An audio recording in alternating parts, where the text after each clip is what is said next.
আমির হামজা উনি যে কুরুচিপূর্ণ এবং মস্তিষ্ক বিকৃতির মতো করে যে বক্তব্য দিয়েছেন, জ্বালানি এবং বিদ্যুৎ প্রতিমন্ত্রী যে লোকটা ইকবাল হাসান মাহমুদ টুকু একটা নাস্তিক এবং ইসলাম বিদ্বেষী, আপাতমস্তক ইসলাম বিদ্বেষী। আমির হামজার বিরুদ্ধে আইনি ব্যবস্থা গ্রহণ করার জন্য আমরা আজকে মামলা দায়ের করেছি।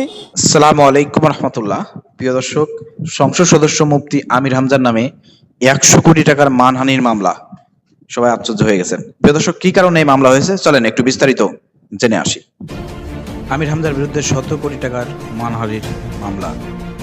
বিদ্যুৎ জ্বালানি ও খনিজ সম্পদ মন্ত্রী ইকবাল হাসান মোহাম্মদ টুকুকে নাস্তিক বলাসহ অশালীন মন্তব্য করায় সিরাজগঞ্জের আদালতে কুষ্টিয়ার সংসদ সদস্য ও জামাত নেতা মুফতি আমির হামজার বিরুদ্ধে 100 কোটি টাকার মানহানির মামলা দায়ের করা হয়েছে। সোমবার 30 মার্চ দুপুরে সিরাজগঞ্জ সদর আমলি আদালতে অ্যাডভোকেট এস.এম. নাজমুল ইসলাম বাদী হয়ে মামলাটি দায়ের করেন।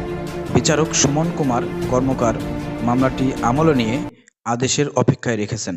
মামলার বাদী অ্যাডভোকেট এস.এম. নাজমুল ইসলাম বলেন, বিদ্যুৎ জ্বালানি ও খনিজ সম্পদ মন্ত্রী ইকবাল হাসান মাহমুদ একজন সম্ভ্রান্ত মুসলিম পরিবারের সন্তান। তিনি জেলায় বিভিন্ন মসজিদ মাদ্রাসা ও কবরস্থানের উন্নয়নের সঙ্গে জড়িত। 26 মার্চ মুক্তিযোদ্ধাদের সম্মানিত করতে বক্তব্য দিয়েছেন। সেই বক্তব্যকে কেন্দ্র করে আমির হামজা বিদ্যুৎ মন্ত্রীকে আপাতমস্তক নাস্তিক বলে তার সম্মান নষ্ট করেছেন।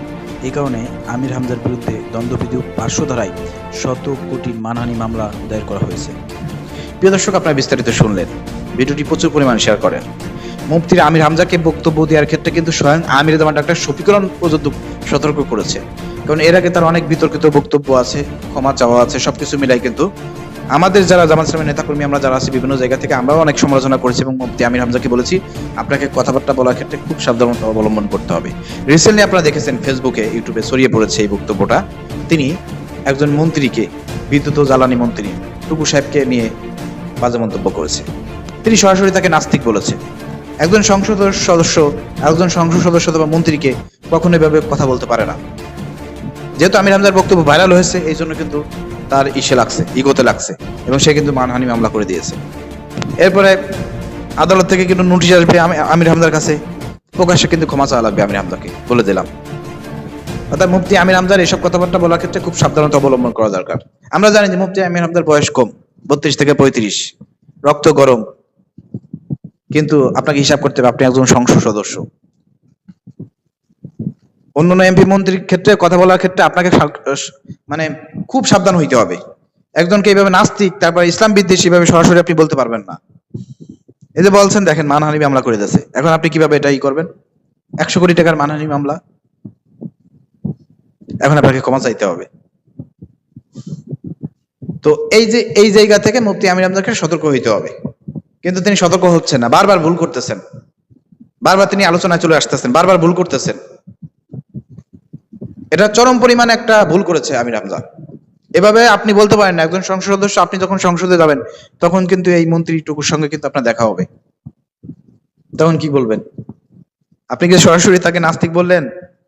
সে যা খুশি মনে হয় তাই বলুক, কিন্তু আপনি সেটা বলে প্রতিবাদ করতে পারেন, কিন্তু তাই বলে এরকমের আপাদমস্তক একজন নাস্তিক ইসলাম বিদ্বেষী এভাবে সরাসরি বলার মতন সুযোগ আপনার নাই। আপনি যদি আগের জায়গায় থাকতেন, জাস্ট একজন বক্তা থাকতেন, সেটা ভিন্ন কথা ছিল, কিন্তু আপনি তো এখন একজন সংসদ সদস্য, আপনি এটা বলতে পারেন না।